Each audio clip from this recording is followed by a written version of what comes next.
On Young Street in Queanbeyan stands a small brick cottage that is about to be taken down. Before it goes, it deserves its story told. Because nearly 40 years ago, inside these walls, this town taught itself a different kind of money. In the early 1980s, in a Canadian valley that had run out of cash, a designer named Michael Linton built a ledger he called a local exchange trading system. No notes, no coins. Neighbours traded work, the book kept score, and every account began at zero. Permaculture carried the idea across the Pacific. In November 1987, it took root in Maleny, in the Queensland hinterland, the first system in Australia. Its heart was Jill Jordan, who had already helped the town start its food co-op and its own credit union. Jill and a companion had travelled to Canada to meet Linton and came home carrying the accounting discs. Maleny named its unit the Bonya, after the tree that feeds the hills, and a wage was 20 bonyas an hour. The idea moved the way good ideas moved before the internet. Somebody drove a long way, slept on a floor, asked questions at a kitchen table, and drove home changed. Within 8 years, there were some 250 systems trading across the country. This is where Garry's story begins, and he tells it best. He and his companions drove north to Maleny and stayed with Jill Jordan on her community farm at Frogs Hollow. An amazing lady, he says. Then they came straight home and started a system of their own from this cottage. The meetings were held in these rooms. Garry remembers it as the second system in the country. The record keeps no ranking, so his memory is the record, and this film is part of setting it down. They called their unit the Bee. Say the town's name slowly, and you will hear why. A hive is not run on hoarding. A queen does not gather. She broods new hives, new lives. The name was a philosophy before it was a currency. And it worked. Markets traded on this ground. Building work, food, care, and repair moved through the book, priced in bees, between neighbours the banks had no time for. The cottage held the ledger, and the ledger held the town a little closer together. Then came the lessons. The first system set no limits. Some members sank far into debit and could not climb out, and the founders had the opposite problem. Credits piled up faster than they could ever be spent. Garry puts it plainly. We just could not keep inputting more time in building work and balances. So carrying a book full of credit the town could not repay, they bowed out. The wider record tells the same story. Across the country, credits proved easy to earn and hard to spend, and the volunteers who kept the books burned out.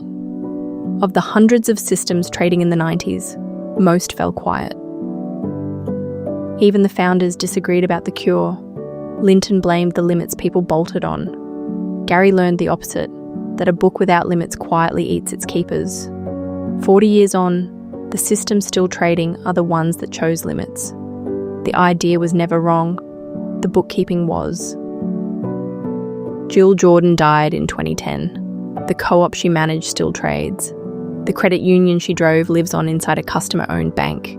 Ideas with good bones outlast their first buildings. Which brings the story back to Young Street. On this ground, a village is coming, owned by the people who build it, funded by its own shareholders instead of a bank. And inside it, the ledger is being opened again. This time, the unit is called the Sun. Every lesson the bees taught is written into its law. Limits run both ways, so nobody sinks and nobody hoards. Every account starts at zero, and the whole village added up is always zero. The broker is paid because 40 years of these systems say the matching of offers to wants is the one job you must never leave to burn out. And every export from the book doubles as the tax record because honesty is cheaper than apology.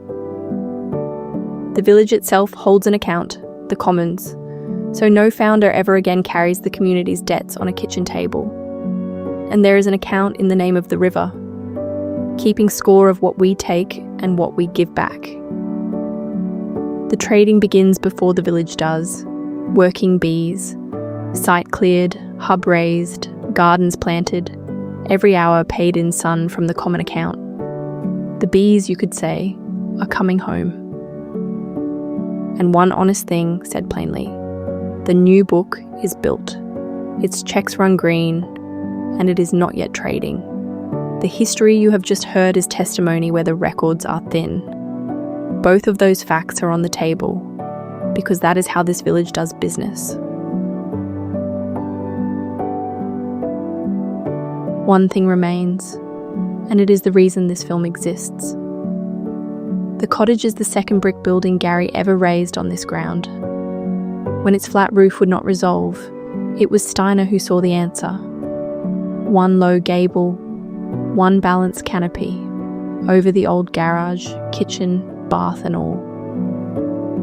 When the dismantling comes, Garry asked for one thing. I guess we should give it honour, he wrote. This film is the first payment on that debt. The bricks will be taken down carefully, and what they held does not go to landfill. It goes into the village. The room where a town taught itself to trade will be honoured inside the place that learned the lesson. If you traded in bees, we would love to hear from you, because this history deserves better records than memory. And if you are new, the book is open. Nothing here is an offer, and nothing here is advice. It is an invitation, from a cottage to a village.